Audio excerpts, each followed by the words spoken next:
Hey everyone, and welcome to Dr. Abu RTN Academy channel. Today we are going to discuss part 2 of seminar 9 for University of Deb and the Biostatistics subject. In this video we are going to discuss the diagnostic methods with the statistical approach and how we can utilize the statistical approach in our diagnostic methods. Okay, it is not only the matter of confirming that there is a disease presence in our sample or in our population, no, but also we can roll out the disease in the healthy subjects as well. Okay, so now it became the interest of clinicals, okay, to predict the presence or absence of a particular disease by knowing the test result. Okay, so from the test result itself we can predict the presence, so something which is going to happen in future. Or I have a small sample, I can generalize it to a big population. Okay, so I have a small data, small information, I can generalize them, or I cannot generalize, I have limitation. So here this is the point. As we know that if the test results is showing positive, it doesn't mean that the symptom must present. Maybe the test result showing positive, but still the symptom is not shown. Or maybe it will show positive, but the patient or the person is not sick or he doesn't have the disease. Maybe it will show negative, but he has the disease, but still at the initial stage. So there are some possibilities of errors here and there, and actually this is the way, or this is the approach which we have by having this statistical approach, how to arrive to a conclusion. If we have some data, two variables, if they are independent or dependent variables, and how we can withdraw a conclusion from this data with two independent variables, like positive, maybe positive but they are not sick, maybe positive and they are sick, maybe negative and they are not sick, maybe negative and they are sick. So we have a lot of probabilities here, and actually this statistical approach helps us to find the percentage, okay, whether it's accurate, not accurate, related, not related, dependent, not dependent, there is overlap, there is no overlap. All these things, it is a part of this topic which we are going to discuss, the statistical approach. So here, as you can see, the interest of the clinicians is an enhanced ability to correctly predict the presence of a disease or absence of this particular disease. How we can predict this? From knowing the test result, positive or negative. Everyone will expect that if it is positive, he will be sick, he will be having the disease. If it's negative, we'll say absence of disease, but it's not the case all the time. And also the status of presenting the symptom. Maybe they have the disease, but some symptom is not appearing, okay, not present. Maybe it's absent, and the other way, vice versa, okay?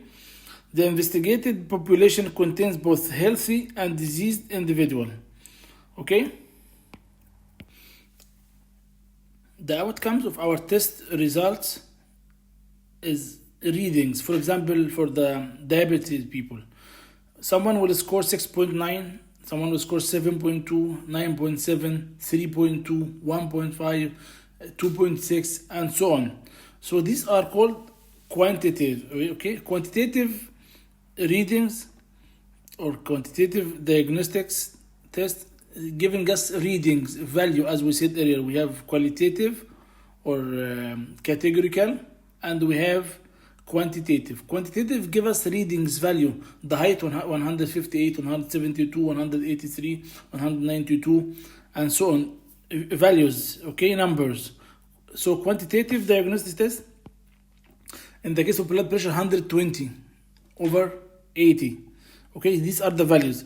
So for diabetes, it is 5, 6, 7.2, 7.9, 7, 5.2, 5.3, 6.7.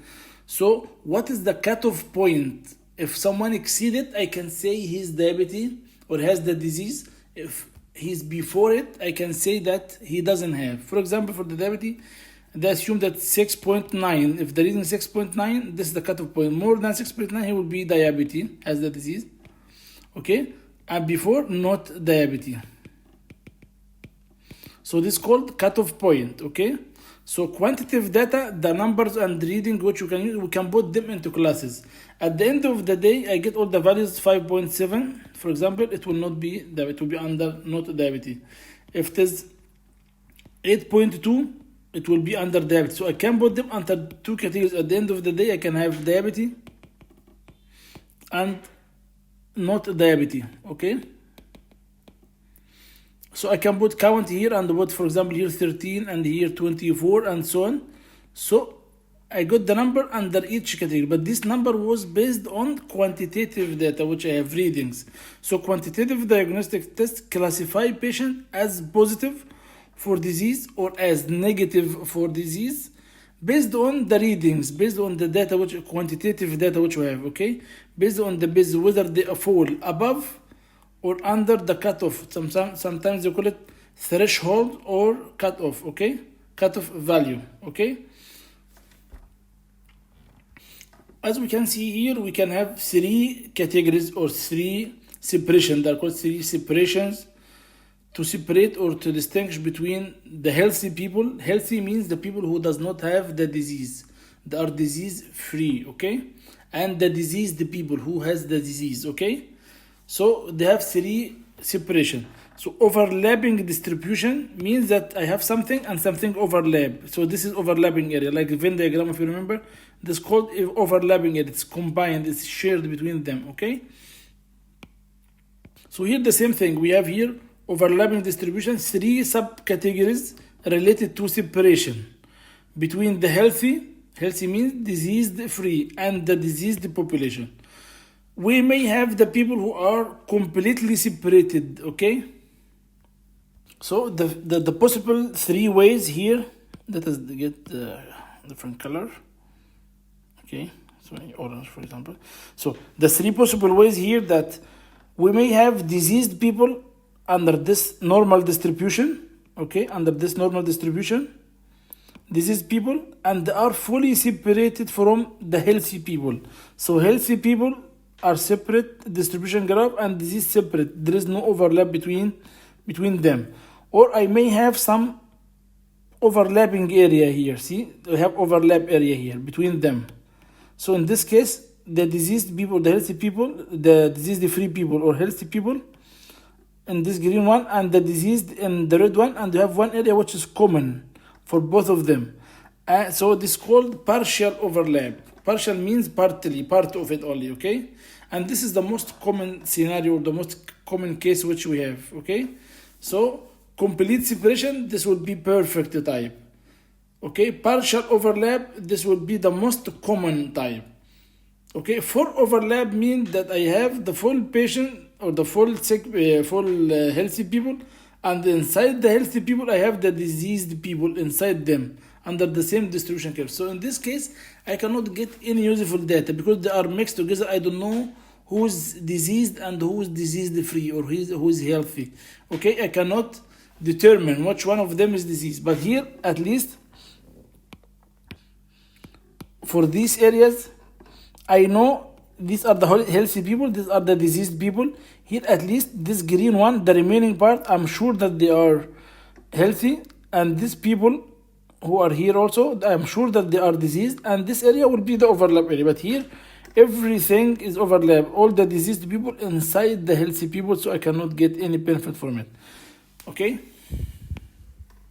So, the third one, this one called full overlap. Full overlap. So the two normal distributions are fully overlapping, okay? And this is actually useless type. I cannot get any help from this type of normal distribution graphs. If I looked here, there is a dotted line here on the top. This dotted line is the cumulative, the cumulative data. So here the cumulative is same as the normal distribution. And here 0, it will remain 0. Here it goes to the peak, small peak of the disease, it will go down. But here, if you see, in the first half, it follows up the same normal distribution until we reach here. See, once we reach here, see this area? The normal distribution goes down and here goes up, but this one is something in between. What is this? In this area, you will have value for healthy people and another value for diseased. If you sum up, for example, this one is 2, and this one is 4, so the total will be 6, so we'll come here to 6. Okay, so the dot line is the cumulative, the sum of these 2 points. At any other point, it will be the same thing. So here we have a point, and here also, if you continue this green one, so you have another point. At this point, you have 2.1 point here and 1 point here.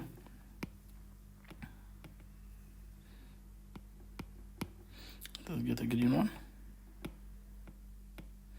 Here and here. So also 2 and 4, for example, or 2, 1 and 4, it will be 5. So it will come in this area. So these are the dotted line is the cumulative line. Okay, the dotted line is the cumulative, the sum of this plus this. At any point, just draw a line. You'll have 2 points, one on the red and one on the green. Get the reading of the red. For example, 3 and here 4, so 7. So this point 7, the cumulative. Okay, 1 and 2, it will be 5, and so on. Here in this graph, the same thing. You draw in a line. So take the reading here and the reading here. For example, this one is 7 and this one is 4. So 4 plus 7 equals 11. So this means that the point here will be 11, and so on. Here, if you take this point, so here, for example, it will be 4, and this one will be, for example, 6. So it will be 10. So this point will be 10, and so on. So these are the cumulative points.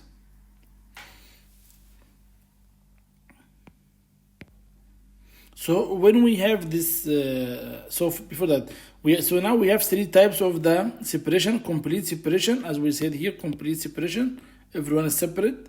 The healthy and the non-healthy. The partial overlap, they are overlapping in a small area. Full overlap, one of them inside the other. So the disease inside the healthy people, for example, so which will be unuseful type.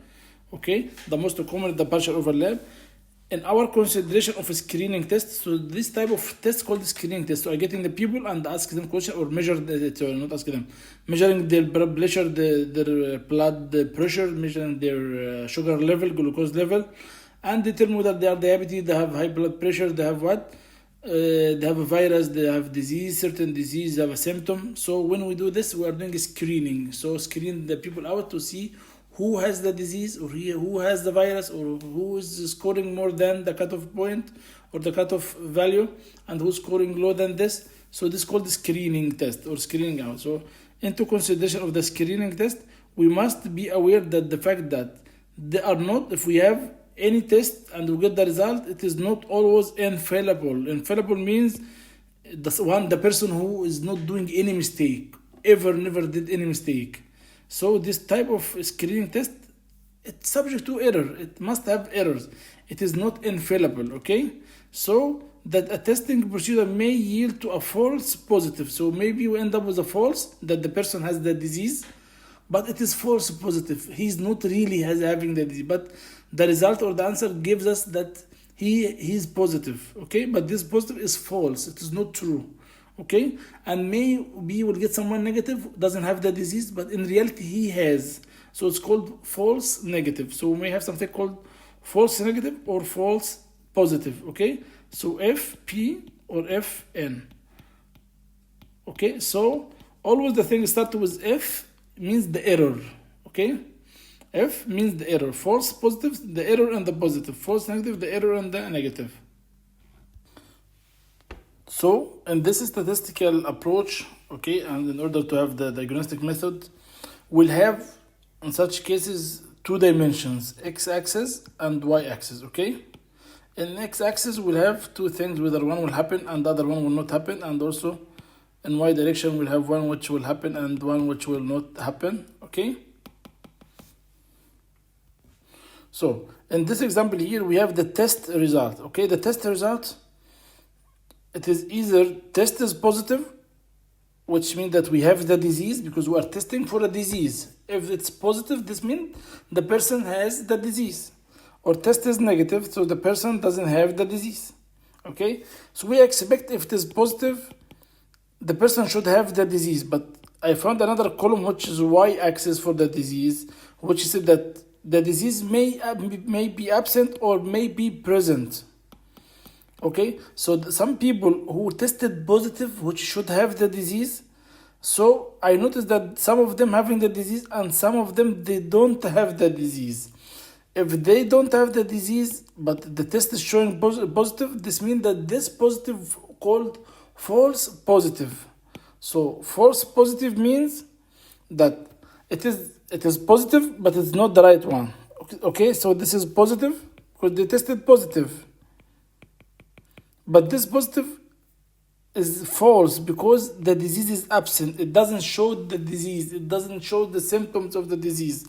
So it's called false positive. But if he is positive and we found that he has the disease, this is a real case. Okay, confirmed case. So it's called true positive. So we have true positive. This one, true positive, means test is showing positive and he has the symptom of the disease. Okay, and the same thing here for the negative. Someone shows negative and we find that he doesn't have any symptom for the disease. Disease is absent. Okay, so he's true negative. But someone will show that negative, but we'll find that he has the disease. So it's called false negative. So false negative and false positive means that the test shows something and the disease diagnosis or the symptom of the disease does not show or does not appear. Okay, so because this column talks about positive, we'll find positive everywhere here. So positive and positive. We start with the negative and then positive. Here start with the negative and then positive. So the second column positive, so everything positive has to be shown. But whether positive, this positive is false or true, this will be determined by the other parameter which we have here. The same thing here for the disease. Disease is negative or disease is positive. Okay, so if we look at the negative, we have to find N is appearing. So positive P is appearing, negative N is appearing everywhere. But whether it is true or false, it depends on the disease, whether the disease is absent or disease is present. So coming to this, the sum of these columns. Okay, so this column is for T positive. Okay, it is positive. Positive means that T positive means that I must have positive here and positive there. So it will be everything positive, whether true or false, but it is positive. Because here we are talking about the positive only, not about the subdivision, not about the positive or negative. So if I'm talking about the positive only, okay, so positive has to appear here and the positive has to appear here, whether it's false or true. So T positive means false positive and true positive. Negative, the same thing. Okay, if I'm talking about the negative, test is negative or whatever negative, any negative will be true negative and false negative. If I'm asking about the disease, if I'm talking about the disease, so for the disease is absent, so the result must be showing negative. So it will be either negative, okay, test is negative, okay, or it is positive but it is false. So either it is true negative or it is positive but it is false. So in this case, it will be absent. If it is present, it will be true positive or negative but it is false negative. Okay, so we can memorize it from this table. So I can draw a table like this. T negative, start with negative and positive, and D also start with negative and positive. So since this is negative, the test is negative, so everything will be here negative. So I have to put negative and negative. This positive, everything will be positive, positive. So coming to here, this is false. Okay, first one false because disease is false, negative. So it will be F, this, so F negative, so this one will be T. Because you don't have other choice, only F or T, false or true. Okay, so if this one false, this one will be true negative. And then the positive will be other way around. This will be true and this one will be false. Sorry, the other way around. Let me undo. Okay, so I have both positive and then positive, okay, negative here and there, positive here and there. Okay, so I have, because here negative, I have the two negative, positive, I have the two positive. Then I check this negative and disease does not. So here it is true. The first one is true. Okay, so true. So the other one will be false because I have only two options, two alternatives, either true or false. So this is negative and disease is not available. So the first one is true. So true and false. So the positive will be the other way around. If we start here with 2, this one will start with false and this one will start with T, in case of you want to memorize it. Then I have something which called diagnostic efficiency.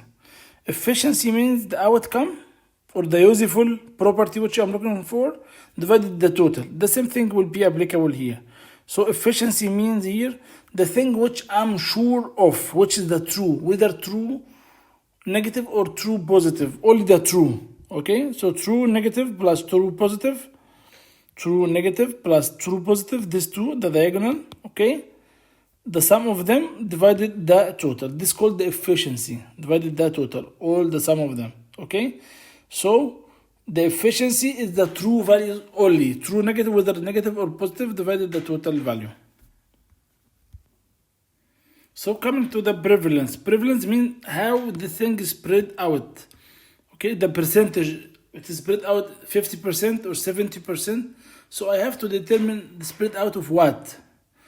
Spread out of the people, the healthy people, or spread out of the diseased people. So for example, if I said the prevalence or the spread out prevalence of the positive, the disease, someone has the disease.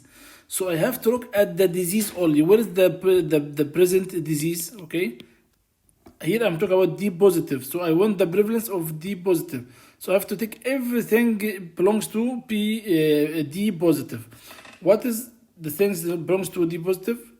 Fn, which is false negative plus the true positive. Positive means true positive by default. Okay, plus also if I have false negative means they have the disease. They are negative and the test, but because they are false negative, so they have the disease. Okay, so these two together, they will be added here in this column, so it will be Fn plus Tp.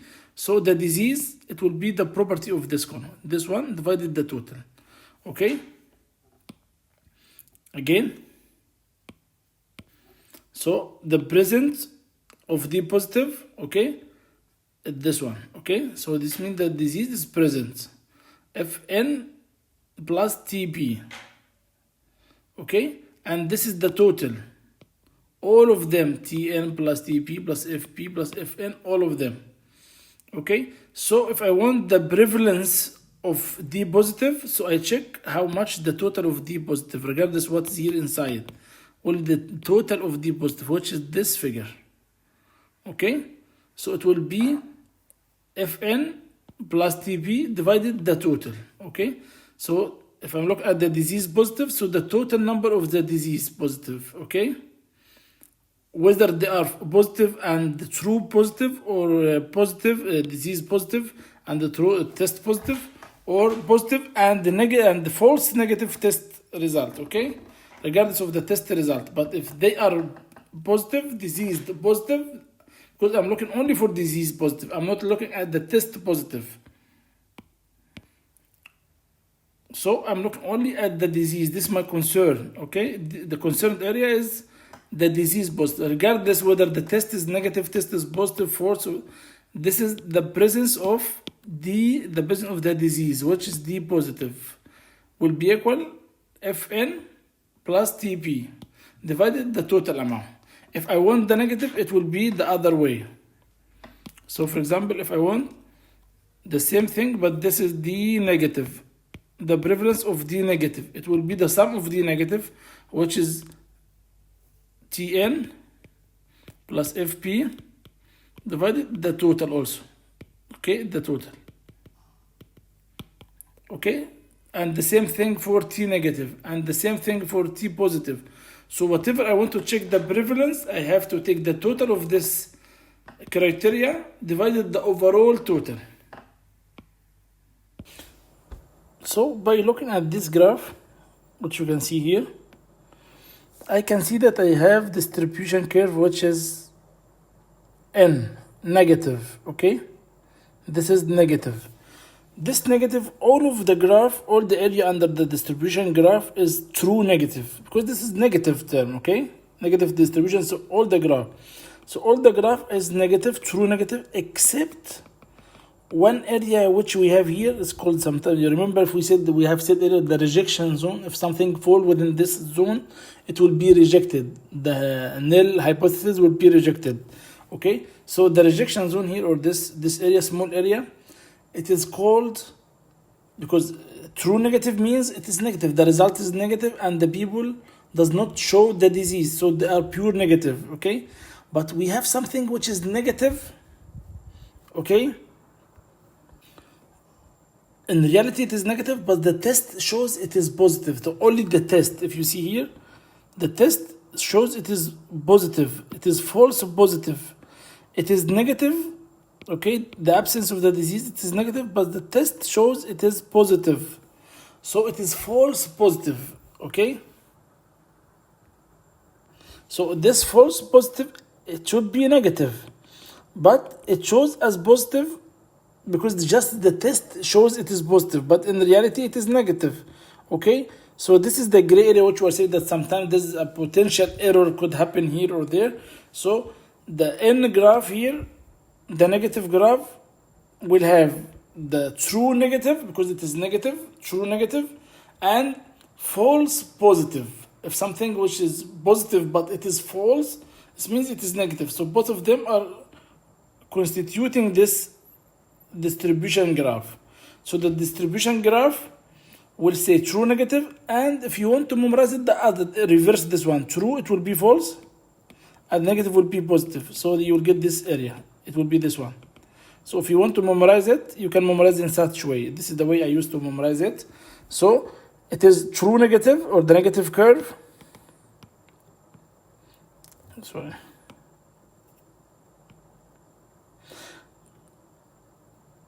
Negative curve, okay, this is true negative. If we want to get this area, we can say it is, instead of true, we'll put false. Negative will put positive, so this will called FP, okay? The same thing here for the positive. So this is the positive graph. Positive means that they have the disease. This is true positive, they have the disease. But I have inside this one some test shows negative, but it is false negative. So the same thing here, I can change the T to F, true to false, and the positive to negative, so I get this area. So the area here will be false negative. There are two terminologies appeared here.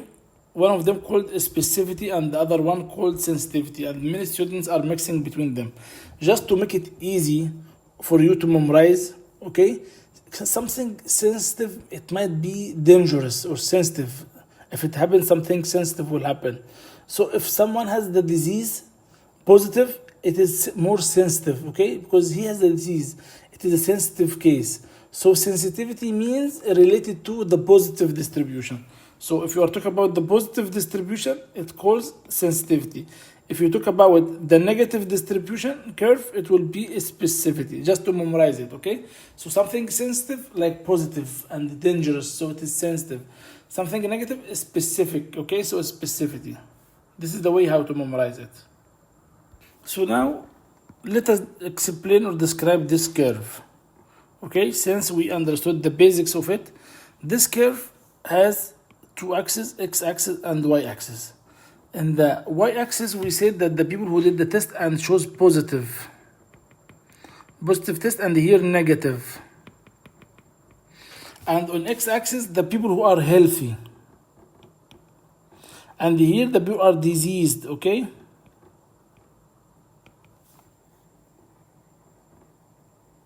So which is shown here? So here negative and the positive.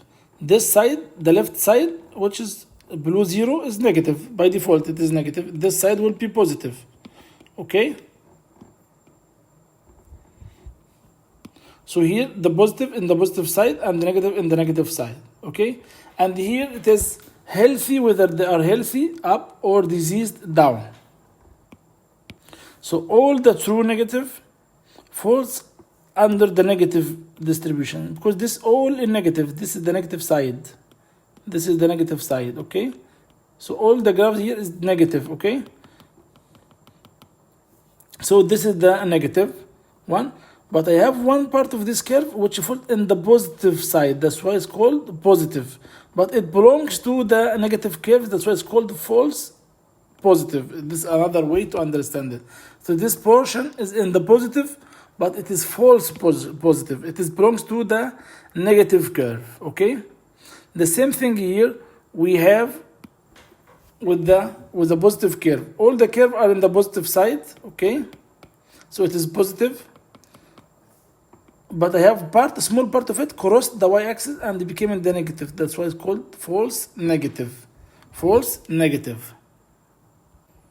We have also two other terminologies, one of them called positive predictive value, which we expect from the terminology itself. It is positive predictive value, PPV, positive predictive value diagnostic. Okay, so here how it is spread out, how this positive diagnostic relevance, how it is distributed or spread out. So the positive predictive, I expect it will come with the positive distribution with this one. Okay, down here. So positive, as far as it go here in this positive side, so it is positive, this positive predictive value. In the negative, it will be negative predicted value, so it goes with the negative curve.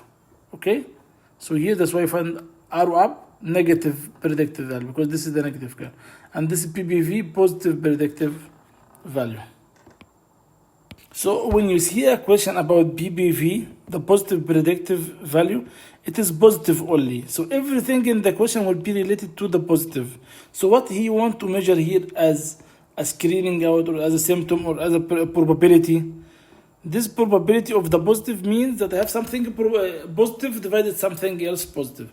So here I take the true positive divided the total positive. Okay, the true positive divided the total positive, because this is the positive column. The true only true divided the total,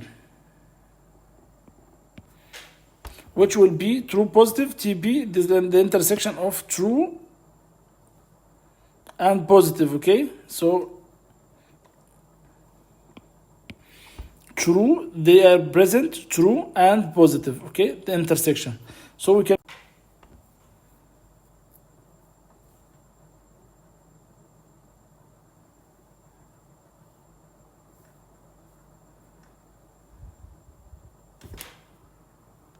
or the other way, if you can see here, okay, just as a different way.